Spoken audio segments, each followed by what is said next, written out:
Tetap mengedepankan disiplin protokol kesehatan dengan mengatur jarak antar peserta, BPOM di Palembang secara resmi melaksanakan pembukaan Monef 3 program nasional terkait jajanan anak sekolah aman, desa pangan aman, dan pasar aman dari bahan pangan berbahaya bertempat di aula kantor BPOM di Palembang.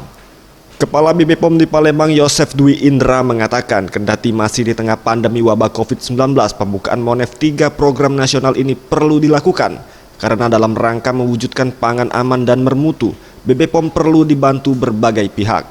Dengan tetap mengedepankan disiplin protokol kesehatan, Monef pun dilaksanakan.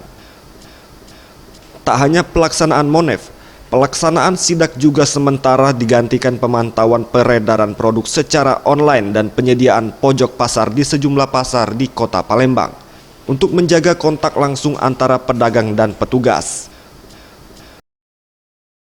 Bukan berarti karena pandemi COVID ini terus tidak melakukan pengawasan, tidak. Kita pengawasan ada secara online, ya utamanya untuk sarana pelayanan kefarmasian, apotek, rumah sakit, klinik, itu kita bisa online produksi, itu kita bisa secara online menggunakan video call, ya. Tapi dokumen kita minta dulu. Tapi kalau ada beberapa juga yang tidak bisa. Sementara itu, Wakil Wali Kota Palembang Fitriyanti Agustinda mengatakan sangat mendukung kebijakan BPOM di Palembang untuk sementara waktu tidak melakukan sidak dan menggantinya dengan beberapa program seperti pojok pasar.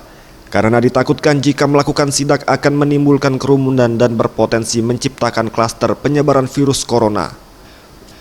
Kalau sidak takutnya nanti akan ada kerumunan-kerumunan. Nah, alhamdulillah dari 18 pasar misalnya contohnya, sekarang sudah ada 5 pojok pasar yang kita sudah menaruhkan alat maupun petugas. Untuk pencegahan COVID-19, ingat pesan ibu dengan selalu menerapkan 3M, memakai masker, mencuci tangan, dan menjaga jarak.